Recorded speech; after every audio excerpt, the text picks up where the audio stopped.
दोस्तों स्टडी 91 के YouTube channel में आप सभी का बहुत बहुत स्वागत है। दोस्तों आज आप सभी के समक्ष हिंदी की मैं स्पेशल क्लास लेकर हाजिर हूं, जिसमें आज हम चर्चा करने वाले हैं हिंदी भाषा के उद्भव और विकास से संबंधित प्रश्नों को। जी हां दोस्तों, एक बार फिर से टॉपिक वाइज में सवालों को लेकर हाजिर हूं। हैं सवाल, लेकिन यह पर्टिकुलर टॉपिक के सवाल हैं। जल्दी जल्दी दोस्तों आपको सही उत्तर बताना है, क्योंकि इस टॉपिक पर भरपूर क्लास में आप सभी को दे चुका हूं। डिटेल से एक बार हम लोग सारी टॉपिक को कवर कर चुके हैं और अब समय आ गया है कि हम लोग सही सही सवालों का जवाब दें। ठीक है, चलिए स्टार्ट करते हैं दोस्तों आज के अच्छे अच्छे सवालों को। ध्यान दीजिएगा, स्टडी 91 के प्लेटफॉर्म से बहुत सारी किताबें आ चुकी हैं। जी हां दोस्तों, सबसे पहले मैं बताना चाहूंगा आपकी अपनी हिंदी किताब के बारे में, जिसे आप घर बैठे ऑनलाइन ऑर्डर कर सकते हैं या फिर आप इसे किसी भी दुकान से परचेज कर सकते हैं। दोस्तों 5000 सवाल और विस्तार से एक एक चैप्टर के बारे में दोस्तों बताया गया। 35 चैप्टर इस किताब में दिए गए हैं। जबरदस्त किताब है दोस्तों, एक बार आप परचेज करिए, आपको खुद लगेगा कि सर बहुत ही शानदार किताब है। दूसरी सबसे इंपॉर्टेंट किताब आ गई दोस्तों आरओ परीक्षा के लिए हिंदी की किताब,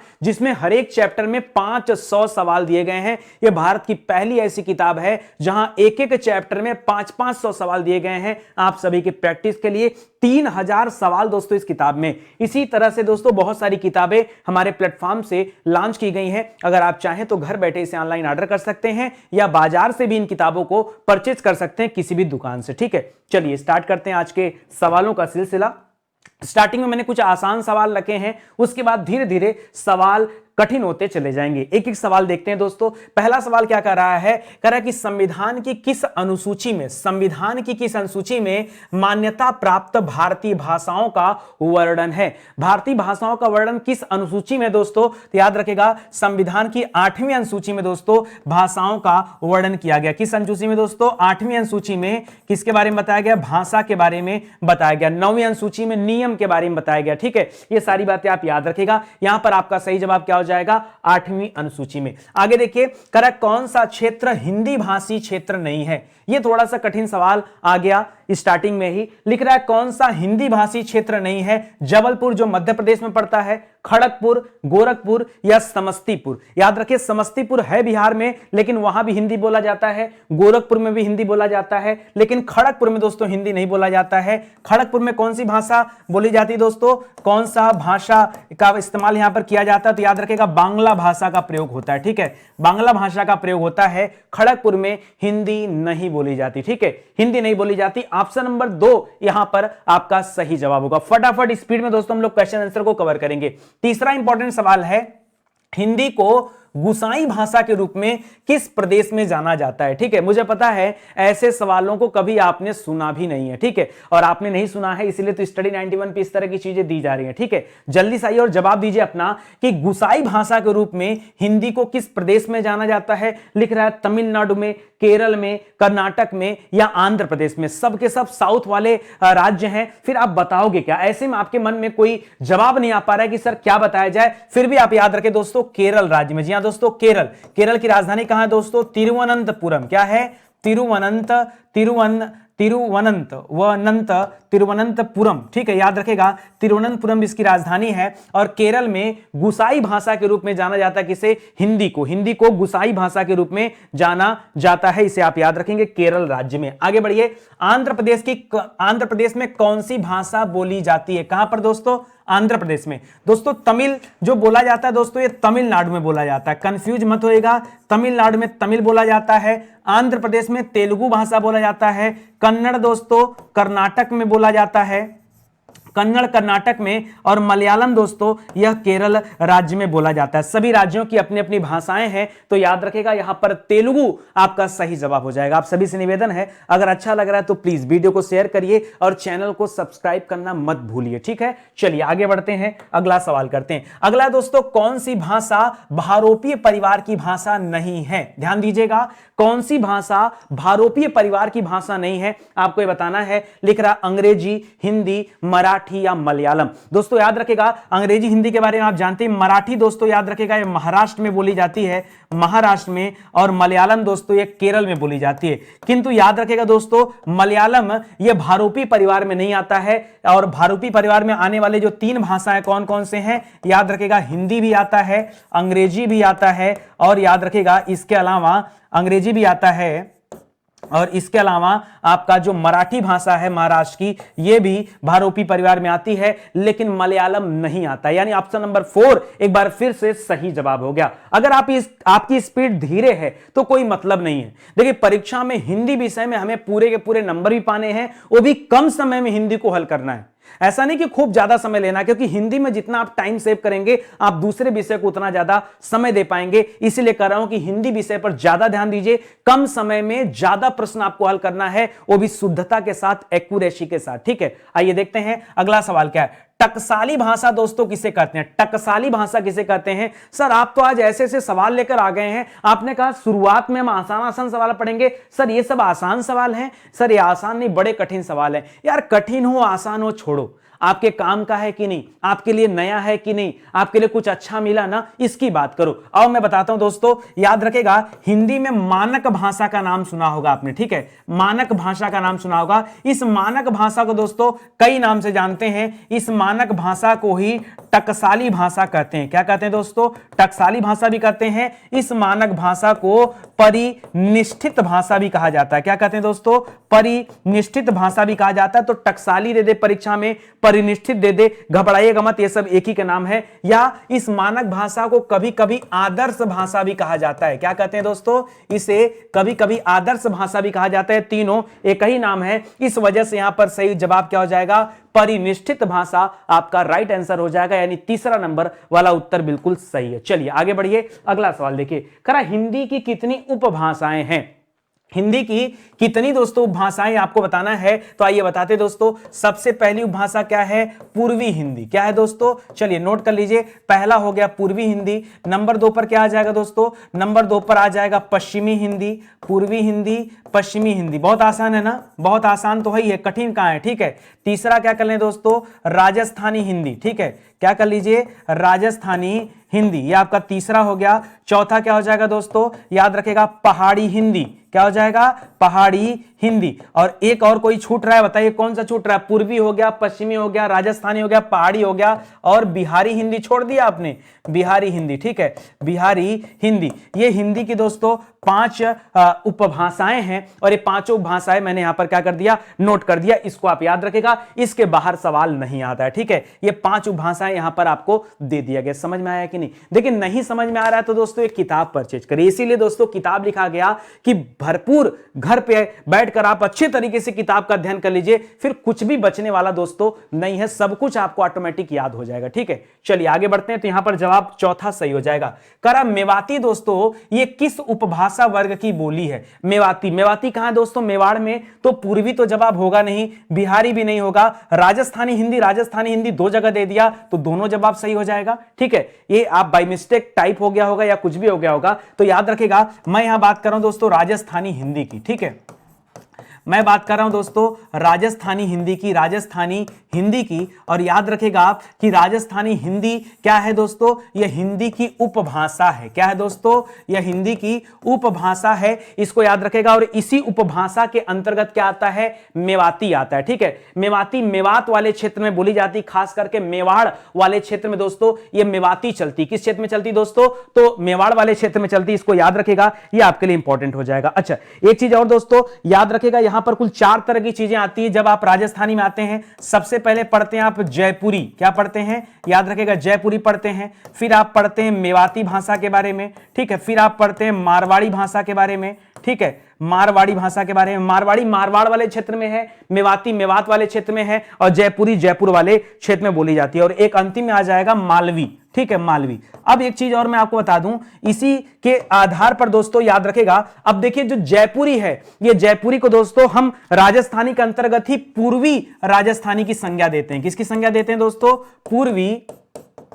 पूर्वी राजस्थानी की संज्ञा देते, मोस्ट इंपॉर्टेंट। उसी तरह से जब हम मेवात की बात करते हैं तो मेवात उत्तर दिशा में पड़ता है, इसीलिए इसे उत्तरी राजस्थानी की संज्ञा देते हैं। क्या कहते हैं? इसे उत्तरी राजस्थानी कहते हैं। उसी तरह से जो मारवाड़ी है इसे पश्चिमी राजस्थानी कहते हैं, पश्चिमी राजस्थानी कहते हैं। ठीक है, और जो आपका मालवी है इसे दक्षिणी राजस्थानी कहते हैं। आपके परीक्षा में दोस्तों यह सवाल भी आता रहता है, इसलिए आप इसे भी लगे हाथ पढ़ लीजिए, गलती मत कीजिएगा, पूरा पूरा एकदम याद कर लीजिए। इससे बढ़कर करके कोई सवाल नहीं आएगा परीक्षा में, ठीक है। आइए आगे बढ़ते हैं, अगला सवाल करते हैं। अगला लिख रहा है दोस्तों, अवधि किस उपभाषा वर्ग की बोली है? जी हां दोस्तों, अवधि जो है ये किस उपभाषा वर्ग की बोली है? लिख रहा है पश्चिमी हिंदी की बोली है, या फिर पूर्वी हिंदी की बोली है, या फिर बिहारी हिंदी की बोली है, या फिर राजस्थानी। देखो जवाब में राजस्थानी तो हो नहीं सकता, और यहां पर याद रखेगा बिहारी भी नहीं है। अब आपके दिमाग में पूर्वी और पश्चिमी हिंदी आ रहा है, तो देखो पूरब साइड में जाएंगे तो वहां पे बघेली वगैरह आता है, यह आता है दोस्तों पश्चिमी हिंदी के अंतर्गत। याद रखेगा अवधि जो उपभाषा वर्ग है यह किसके अंतर्गत आता है? यह पश्चिमी हिंदी के अंतर्गत आता है, इसको याद रखेगा, ठीक है। किसमें आता है दोस्तों? पश्चिमी हिंदी के अंतर्गत आएगा, ठीक है, सॉरी पश्चिमी, ठीक है, नहीं यार पश्चिमी नहीं, पूर्वी हिंदी के अंतर्गत आएगा, पश्चिमी नहीं पूर्वी, ठीक है, पूर्वी हिंदी के अंतर्गत। देखिए आप यहां पर देखिए, समझिए बात क्या होता है। अगर मैं भारत का एक इस तरह से मैप तैयार करूं तो याद रखेगा एक तरफ होता पूर्वी हिंदी, एक तरफ होता पश्चिमी हिंदी, और उसके बाद एक होता पहाड़ी हिंदी, और एक होता राजस्थानी हिंदी, ठीक है, और बाकी बच गया आपका बिहारी हिंदी। ये 5 प्रकार की हैं वैरायटियां, पांचों अभी कभी हम लोग कवर कर लेते हैं। सबसे पहले दोस्तों हम लोग कवर करते हैं पूर्वी हिंदी को, ठीक है। एक बार पूरा मैप बना दे रहा हूं ताकि आप समझ जाओ, बिना मैप के बहुत कंफ्यूजन होता है कि कहां कौन सा जवाब सही हो जाएगा। पूर्वी हिंदी में दोस्तों कुल 3 चीजें आती है। पूर्वी हिंदी में क्या क्या आता है? एक तो अवधि आता है, क्या क्या आता है दोस्तों? याद रखेगा अवधि आता है, दूसरा याद रखेगा बघेली आता है, तीसरा याद रखेगा छत्तीसगढ़ी आता है। क्या क्या आता है दोस्तों? अवधि आता है, बघेली आता है और छत्तीसगढ़ी आता है। ये कुल मिला के 3 चीजें यहां पर आती। इसी तरह से जब बिहारी में जाते हैं तब थोड़ा सा वैरायटी यहां पर चेंज होता है बिहारी हिंदी में। चलिए आइए बिहारी हिंदी की बात कर लेते हैं। यहां पर बिहारी हिंदी है, ठीक है, बिहारी हिंदी में भी दोस्तों याद रखेगा कुल 3 तरह की चीजें आती हैं। एक तो आपने नाम सुना होगा भोजपुरी की, ठीक है, भोजपुरी भोजपुर से स्टार्ट हुआ था, भोजपुरी को याद रखेगा। और आपने नाम सुना होगा मगही पान, जी हां मगही का, और मैथिली का नाम सुना होगा, मैथिली, ठीक है, मैथिली। विद्यापति मैथिली के सबसे अच्छे कवि माने जाते हैं, तो ये हो गया आपका बिहारी का। इसी तरह से दोस्तों आपने पढ़ा जयपुरी का, क्या पढ़ा आपने पढ़ा सॉरी राजस्थानी का। यहां राजस्थानी डाल देता हूं दोस्तों, राजस्थानी में आपने कुल 4 वैरायटी की चीजें देखा। एक तो पढ़ा आपने पीछे भी जयपुरी पढ़ा था, एक आपने मेवाती पढ़ा था, ठीक है, एक आपने मारवाड़ी पढ़ा था, मेवाती हो गया, मारवाड़ी हो गया, जयपुरी हो गया, और क्या हो गया? एक और बताइए, जयपुरी मेवाती मेवात वाले क्षेत्र में, जयपुरी मारवाड़ी, एक और देखिए फिर स्किप कर गया दिमाग से, ठीक है, मालवी मालवा वाले क्षेत्र में बोली जाती है मालवी, ठीक है। ये हो गया आपका 4 यहां पर। इसी तरह से दोस्तों जब आप पहाड़ी हिंदी पे आते हैं, ध्यान दीजिए, चलिए यहां आ जाइए, आपको ले चलता हूं, सबसे ऊपर रख देता हूं पहाड़ी हिंदी, ठीक है, पहाड़ी हिंदी। तो पहाड़ी हिंदी में दोस्तों आपने 2 चीजें केवल देखा होगा पहाड़ी हिंदी में, एक तो कुमायूनी को पढ़ा होगा, कुमायूनी, और एक गढ़वाली को पढ़ा होगा, गढ़वाली, ठीक है, गढ़वाली, ठीक है, कुमायूनी और गढ़वाली को पढ़ा होगा, ठीक है। अब लास्ट में जो बचता है दोस्तों, ये बचता है पश्चिमी हिंदी। क्या बचता है? फिर देखिए गलत लिख रहा हूं मैं, ठीक है, ये बहुत पूर्वी पश्चिमी में बहुत चीजें होती। ये जब आप पश्चिमी हिंदी पढ़ने आते हैं तो इसमें सबसे ज्यादा वैरायटी आपको मिलता है। और अभी अगले स्लाइड में चलते हैं, तब मैं आपको पश्चिमी हिंदी के बारे में बताता हूं। अभी यहां पर जगह हो गया पूरा समाप्त, ज्यादा जो है मेल कर देंगे तो आपके दिमाग में खिचड़ी बन जाएगी, ठीक है। चलिए इतनी बात समझ में आ गया ना? आप याद रखेगा अवधि किसके अंतर्गत आता है? पूर्वी के अंतर्गत आता है। अवधि, बघेली और छत्तीसगढ़ी, ये तीनों किसके अंतर्गत आते हैं? ये आता है पूर्वी के अंतर्गत, ठीक है। चलिए आइए आगे बढ़ते हैं। अगला सवाल देखिए, लिख रहा है छत्तीसगढ़ी। अभी दोस्तों हम लोगों ने पढ़ा कि पूर्वी हिंदी जो है ये कितने वर्गों में विभाजित हुई दोस्तों? 3 वर्गों में विभाजित हुई है। एक इसमें दोस्तों याद रखेगा, एक अवधि है, दूसरा याद रखेगा छत्तीसगढ़ी है, ठीक है, छत्तीसगढ़ी, और तीसरा क्या दोस्तों? बघेली है। क्या है? बघेली वाली दोस्तों बघेलखंड में चलती है, ठीक है। तो याद रखेगा यहां पर भी क्या हो जाएगा दोस्तों? सही जवाब क्या हो जाएगा? पूर्वी हिंदी आपका राइट आंसर हो जाएगा, है कि नहीं? पूर्वी हिंदी आपका राइट आंसर हो जाएगा। चलिए आगे बढ़िए, अगला सवाल देखिए, लिख रहा बघेली। फिर से सवाल आ गया, तो बघेली को कहां कर दें? पूर्वी हिंदी, यही हो जाएगा, ठीक है। फिर से याद रखिए, बार बार लिखा करिए, जैसे मैं बार बार लिखता हूं ना, बार बार लिखने से कॉन्सेप्ट क्लियर होता है, ठीक है, कॉन्सेप्ट क्लियर होता है, बार बार लिखने से आपका कॉन्सेप्ट क्लियर हो जाएगा, ठीक है। बघेली हो जाएगा और छत्तीसगढ़ी हो जाएगा, ठीक है, छत्तीसगढ़ी हो जाएगा, इसको आप याद रखिएगा, ठीक है। समझ में आया ना? चलो और आगे बढ़ते हैं, अगला सवाल करते हैं। अगला लिख रहा है भोजपुरी बोली। भोजपुरी बोली का संबंध किस उपभाषा वर्ग से? भोजपुरी किस में चलती दोस्तों? तो थोड़ी देर पहले मैंने आपको बताया था बिहारी के बारे में, ठीक है, बिहारी। इस बिहारी में दोस्तों 3 अलग अलग वैरायटी की बोलियां हैं। एक चलता है भोजपुरी, क्या क्या चलता है?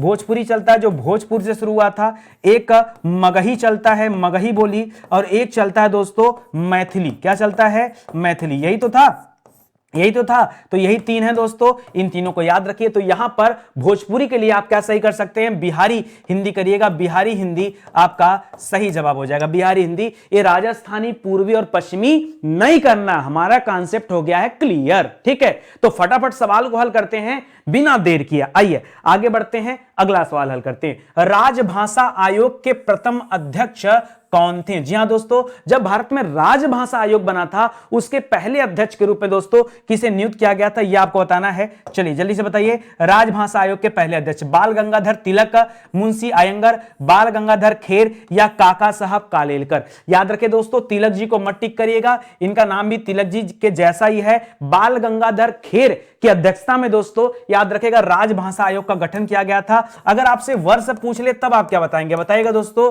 सन 1955। बोलो सही लिखा कि गलत? जी हां दोस्तों, बताइए जल्दी से, सही लिखा कि गलत? सही लिखा है दोस्तों। याद रखेगा सबसे पहले राजभाषा का आयोग का गठन वर्ष 1955 में किया गया था। किसकी अध्यक्षता में? तो याद रखेगा खेर जी की अध्यक्षता में, ठीक है, बाल गंगाधर खेर जी की अध्यक्षता में दोस्तों इस राजभाषा आयोग का गठन किया गया था। चलिए आगे बढ़िए, अगला सवाल पे आ जाइए, ठीक है। मजा आ गया भाई सवाल को देखकर। बांगरू किस उपभाषा वर्ग की बोली है? अब तो आई काम की बातें। जी हां दोस्तों, बांगरू। याद रखें दोस्तों, बांगरू चलता हरियाणा में, और अब हम पहुंच चुके हैं दोस्तों पश्चिमी हिंदी की तरफ, ठीक है। कहां पहुंच चुके हैं? पश्चिमी हिंदी की तरफ पहुंच चुके हैं। और पश्चिमी हिंदी में दोस्तों कौन कौन सी आती है बोलियां? तो सबसे ज्यादा वैरायटी जो बोलियों की है दोस्तों वो कहां पर है? इसी पश्चिमी हिंदी में। कुल 5 वैरायटियों को आप देखेंगे पश्चिमी हिंदी में। कौन कौन सी आती? सबसे पहले याद रखेगा खड़ी बोली। कौन सी आती है दोस्तों? खड़ी बोली का नाम सुना होगा, खड़ी बोली इसी के अंतर्गत आता है। दूसरा क्या आता है दोस्तों? आप बांगरू पढ़ रहे हैं। बांगरू दोस्तों ये हरियाणा वाले बेल्ट में चलती, तो बांगरू भी से याद रखेगा। बांगरू को कहीं कहीं पर हरियाणवी लिखा रहता है, तो घबराइएगा मत, बांगरू का नाम ही क्या है? हरियाणवी है। आप परेशान मत हो जाएगा, सर नया दे दिया परीक्षा में, ये तो हमसे पूछ लिया हरियाणवी, तो इसको भी आप याद रखेगा। इसी तरह से बांगरू, ब से बांगरू और ब से ब्रज भाषा भी याद रखेगा, ठीक है। ब्रज भाषा भी किसके अंतर्गत आता है? यह भी पश्चिमी हिंदी के अंतर्गत आता है। तो खड़ी बोली, बांगरू और क्या हो गया? ब्रज भाषा हो गया। इसके बाद क्या आ जाएगा? एक और आ जाएगा, ब से बुंदेली।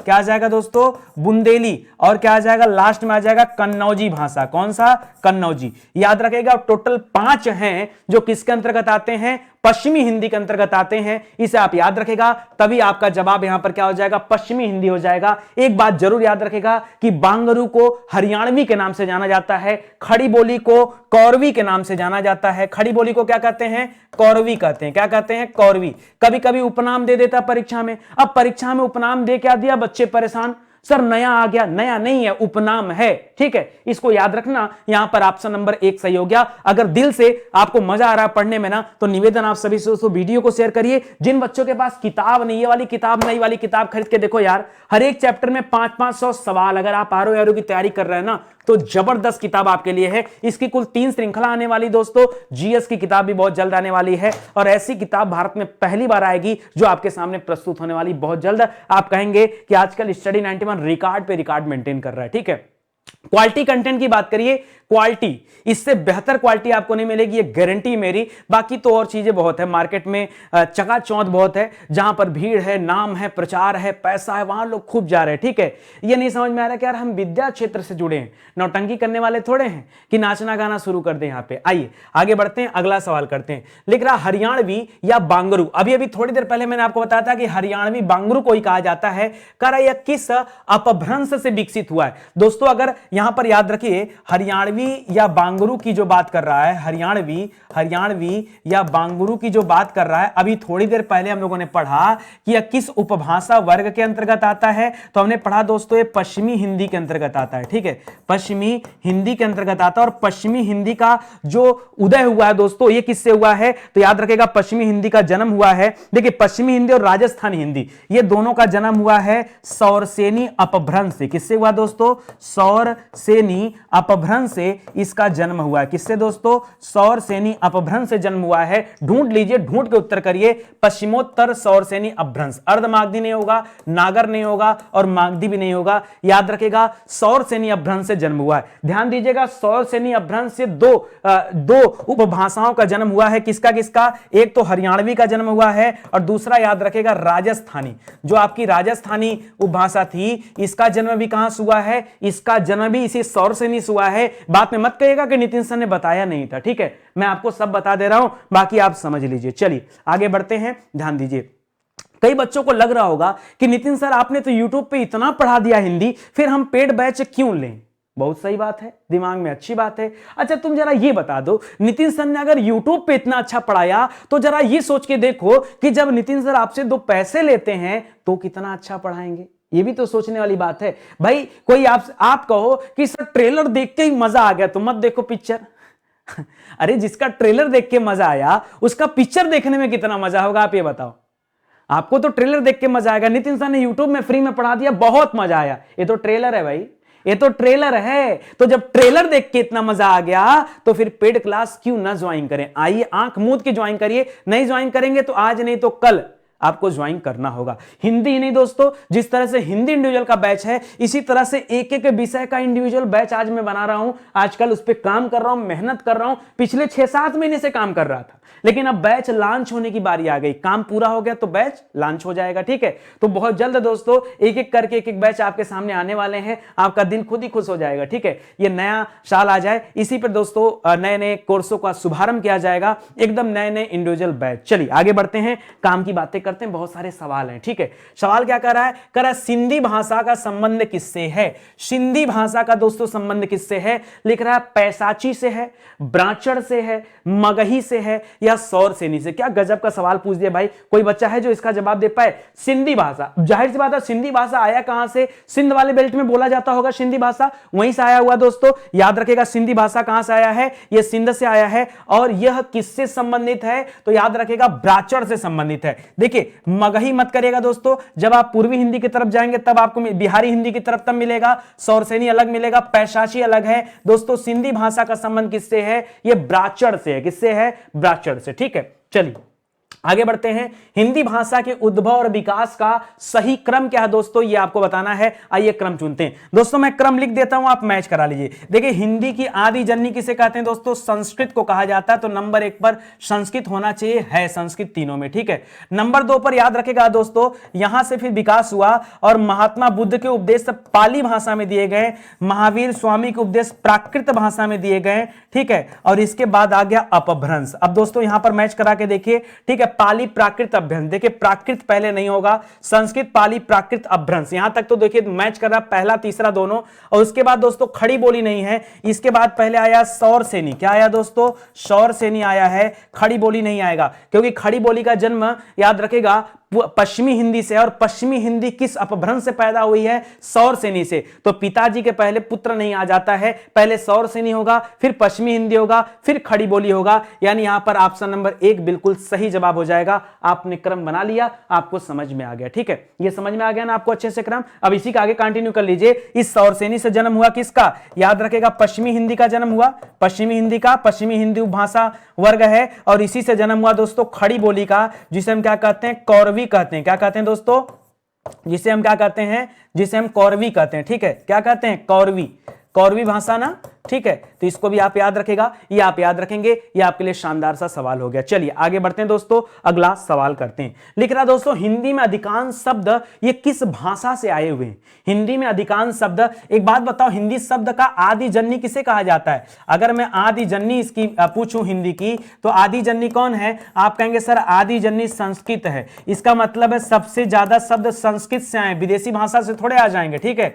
हमारे लिए सबसे ज्यादा शब्द किससे आए हैं? ये संस्कृत भाषा से आया हुआ है। विदेशी भाषा की तरफ अपना दिमाग ना खर्च करिए, कोई मतलब नहीं है, ठीक है? आइए आगे बढ़िए, अगला सवाल देखते हैं। हिंदी किस परिवार की भाषा है?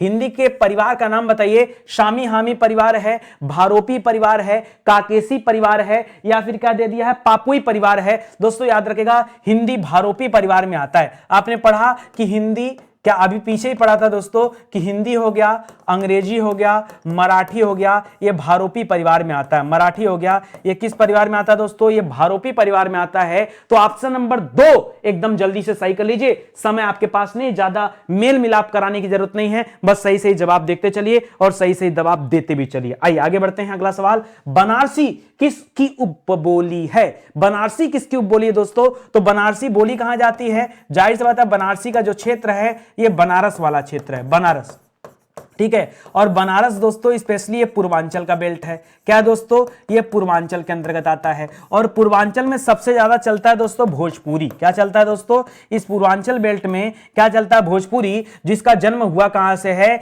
इसका जन्म हुआ है बिहारी हिंदी से। बिहारी हिंदी से इसका जन्म हुआ है। बिहारी हिंदी से 3 चीजें निकली हैं, भोजपुरी निकला है, मगही निकला है, मैथिली निकला है। बोलो हाँ कि नहीं? तो कहां पर इसका उत्तर हो जाएगा? याद रखेगा, ये बुंदेली बघेली मत करेगा दोस्तों, ये गलत जवाब है। बुंदेली बघेली छत्तीसगढ़ी, यहां पर याद रखेगा भोजपुरी आपका सही जवाब हो जाएगा। ऑप्शन नंबर 4 बिल्कुल सही उत्तर होगा, नोट कर लीजिए। भोजपुर एक गांव है दोस्तों, याद रखेगा। ये भोजपुर जो गांव है दोस्तों बिहार के बक्सर जिले में है, भोजपुर गांव, वहीं से भोजपुरी की शुरुआत मानी जाती है, उसे भी आप ध्यान रखेंगे। चलिए आगे बढ़ते हैं। भोजपुरी बोली की उत्पत्ति हुई है, किससे हुई है ये आपको बताना। थोड़ा सा हम बैकफुट होते हैं दोस्तों, चलिए पीछे से आपको पढ़ाते हैं क्या है। आपने पढ़ा दोस्तों भोजपुरी, मगही और मैथिली। क्या क्या दोस्तों? भोजपुरी, मगही और मैथिली, ये 3 बोलियां हैं दोस्तों। और इन तीनों का जन्म किससे हुआ है? आपने थोड़ी देर पहले पढ़ा कि इसका जन्म हुआ है दोस्तों किससे? बिहारी हिंदी से हुआ है, ठीक है। किससे हुआ दोस्तों? इसका जन्म हुआ है किससे? बिहारी हिंदी से हुआ है। और एक बात और याद रखिए, बिहारी हिंदी ये किस अपभ्रंश से पैदा हुआ है? तो याद रखेगा, मागधी अपभ्रंश से पैदा हुआ है। किससे? मागधी अपभ्रंश से पैदा हुआ है। तो यहां पर आपका जवाब क्या होगा? अर्धमागधी मत करेगा, मागधी करिएगा। देखिए ब्राह्मण भी मत करिएगा, सौरसेनी तो तब करते जब आपसे राजस्थानी पूछ देता, या आपसे क्या पूछ देता? पश्चिमी हिंदी पूछता। क्या पूछता? पश्चिमी हिंदी पूछता। तब आप क्या जवाब देते? तब आप सौरसेनी जवाब देते। अभी तो आपका जवाब क्या हो जाएगा? मागधी हो जाएगा। अच्छा सर, ये अर्धमागधी कब करते हैं? अर्धमागधी कब करते? जब आपसे पूर्वी हिंदी पूछता। क्या पूछता? पूर्वी हिंदी पूछता, तब करते। समझ में आ गया ना? तो यहां पे आपका जवाब क्या हो जाएगा? मागधी अपभ्रंश हो जाएगा। कैसे हो जाएगा? तो ये सीक्वेंस आपको याद रखना चाहिए। चलिए आगे बढ़िए, अगले सवाल पर आइए। लिख रहा है, इनमें से कौन सी राजस्थान की बोली नहीं है? राजस्थान की बोली कौन सी नहीं दोस्तों? आइए, मारवाड़ी, बुंदेली थोड़े है भाई, मारवाड़ी भी है, मेवाती भी है, मालवी भी है, ठीक है। और क्या है? आपने पढ़ा है राजस्थान में कुल 4 चीजें हैं। एक तो जयपुरी है, पढ़ा है कि नहीं? जयपुरी है, मेवाती है, मारवाड़ी है, हर बार नितिन सर नहीं भूल जाएंगे, याद रखेगा। और चौथा मालवी है। ये 4 आती हैं, इसे आप याद रखेगा। यहां पर दोस्तों कौन सा नहीं होगा? बुंदेली नहीं होगा। इसका मतलब बुंदेली ही यहां पर दोस्तों सही जवाब हो जाएगा, क्योंकि आपसे पूछा कौन सी राजस्थानी बोली के अंतर्गत नहीं आता है, ठीक है। तो ऑप्शन नंबर 2 याद रखेगा, यहां पर बुंदेली जो है यह राजस्थानी के अंतर्गत नहीं आता है। आगे बढ़िए दोस्तों। करा, मैथिली बोली के लोकप्रिय कवि कौन है दोस्तों? देखिए मैथिली किसके अंतर्गत आता है? तो आपने पढ़ा है कि मैथिली हो गया, मगही हो गया और भोजपुरी हो गया, ठीक है। ये तीनों आते हैं किसके अंतर्गत दोस्तों? ये तीनों आते हैं बिहारी हिंदी के अंतर्गत। बिहारी हिंदी के अंतर्गत आते हैं। और बिहारी हिंदी किसके अंतर्गत आता है? ये मागधी अपभ्रंश के अंतर्गत आता है कि नहीं? और याद रखेगा, मैथिली के सबसे प्रसिद्ध कवि हैं विद्यापति जी। कौन है? विद्यापति जी मैथिली के सबसे प्रसिद्ध कवि माने जाते हैं, याद रखेगा। यहां पर ये सही जवाब हो जाएगा। आगे बढ़िए। लिख रहा, अंगिका ये किस राज्य की बोली है? सोच समझ के जवाब दीजिएगा, थोड़ा सा डिफिकल्ट सवाल आ गया। अंगिका किस राज्य की बोली है? आपके सामने ऑप्शन दे दिया, बंगाल की यानी पश्चिम बंगाल का, या फिर छत्तीसगढ़ का, या फिर मध्य प्रदेश का, या फिर बिहार का। सोच समझ के जवाब दीजिए दोस्तों। अंगिका किसकी बोली है? तो अंगिका खास करके वैसे नेपाल में बोली जाती है, जो कि यहां पे नाम नहीं दे रहा है, नेपाल। याद रखेगा, नेपाली लोगों को अंगिका नाम से जाना जाता है। और नेपाल जो है दोस्तों, नेपाल का अगर मैं तराई क्षेत्र देखूं, तराई क्षेत्र, तो नेपाल के तराई क्षेत्र में दोस्तों क्या आता है? बिहार आता है। तो बिहार के कुछ हिस्सों में भी यह अंगिका बोली जाती है, इसलिए दोस्तों आपको यहां पर बिहार चूज कर लीजिए, ज्यादा सही है। वैसे अगर नेपाल नाम दे देता तब तो एकदम परफेक्ट आंसर हो जाता। क्यों? क्योंकि अंगिका मुख्य रूप से नेपाल वाले बेल्ट में ही बोली जाती है, ठीक है। नेपाल में मुख्य रूप से बोली जाती है और नेपाल का तराई क्षेत्र बिहार में आता है, इसलिए कुछ इसका भी हिस्सा है, आप याद रखिएगा, ठीक है। आपने पुराने जमाने में दोस्तों अंग देश का नाम सुना होगा।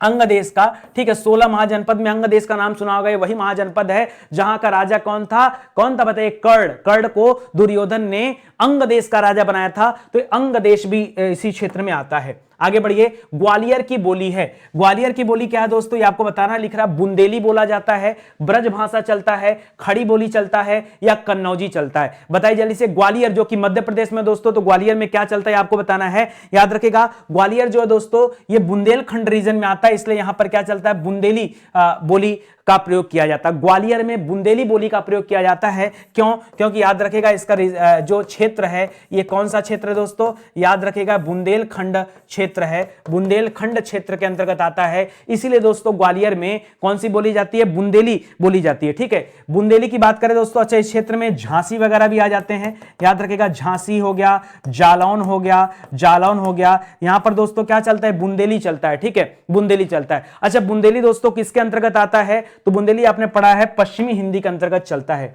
उकार बहुला बोली मानी जाती है। उकार बहुला बोली, याद रखेगा, यह खास करके अहीरों के द्वारा दोस्तों उकार बहुला बोली का प्रयोग किया जाता है। किसके द्वारा? याद रखेगा, अहीरों के द्वारा इस बोली का प्रयोग किया जाता है। आपको बताना दोस्तों यह बोली कि किसके द्वारा बोली जाती है, तो खास करके अहीरों के द्वारा, याद रखेगा, अवधि में बोली जाती है, ठीक है, जो अवधि। और अवधि आपको पता होगा दोस्तों, अवधि की बात करें, बघेली की बात करें और छत्तीसगढ़ी की बात करें, ठीक है। अवधि, बघेली और छत्तीसगढ़ी, याद रखेगा, ये किसके अंतर्गत आते हैं? ये तीनों ही आता है दोस्तों पूर्वी हिंदी के अंतर्गत। किसके अंतर्गत? ये पूर्वी हिंदी के अंतर्गत आते हैं, याद रखेगा, ठीक है। तो यहां पर दोस्तों ये हो जाएगा आपका सही जवाब ऑप्शन नंबर 1, ठीक है। आगे बढ़िए, करा खसखुरा या गुरखाली।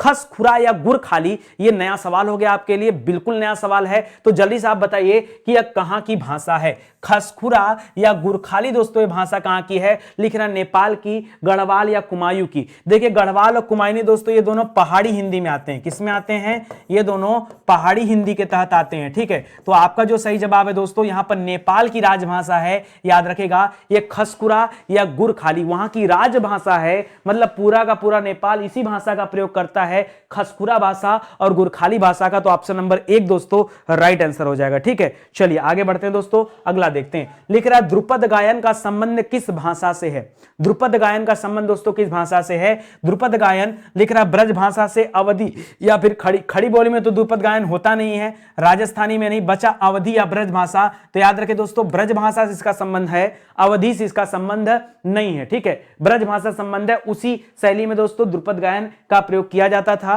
यह ब्रज भाषा से संबंधित शैली है, ठीक है, इसको याद रखेगा। और इसकी शुरुआत किसने किया था? तो शुरुआत किया था राजा मानसिंह तोमर ने। किसने किया था? राजा मानसिंह तोमर ने इसका खूब प्रचार प्रसार किया था, कि इसका ध्रुपद गायन का प्रचार प्रसार किया था, ठीक है, और इसको प्रसिद्धि दिलाई थी। तो यहां पर दोस्तों ऑप्शन नंबर 1 जो है राइट आंसर हो जाएगा। चलिए आगे बढ़ते हैं। लिख रहा पश्चिमी हिंदी, ठीक है, पश्चिमी हिंदी की सर्वाधिक प्रमुख बोली जाने वाली बोली कौन सी है दोस्तों? तो आपने पढ़ा कि पश्चिमी हिंदी में दोस्तों टोटल 5 आते हैं, खड़ी बोली भी है, बांगरू भी है, बुंदेली भी है, ये सब उसी के अंतर्गत आते हैं। लेकिन सबसे ज्यादा क्या चलता है दोस्तों? याद रखेगा ब्रज भाषा। अगर मैं सबसे अधिक की बात करूं तो याद रखेगा ब्रज भाषा सर्वाधिक मात्रा में बोला जाता है, ठीक है। बाकी हरियाणवी, अच्छा बांगरू को ही दोस्तों यहाँ क्या कहते हैं? हरियाणवी कहते हैं, हरियाणवी, ठीक है, हरियाणवी, ठीक है, याद रखेगा इसी को बोलते हैं। और खड़ी बोली को क्या कहते हैं दोस्तों? कौरवी कहते हैं। मैं बार बार आपको याद दिला रहा हूं, याद रखेगा, क्योंकि परीक्षा में इस तरह के सवाल आते हैं, ठीक है। चलिए आगे बढ़ते हैं, अगला सवाल देखिए। करा ब्रज भाषा है, ब्रज भाषा किसके अंतर्गत आता है? तो याद रखेगा दोस्तों ब्रज भाषा ये पश्चिमी हिंदी के अंतर्गत आता है कि नहीं?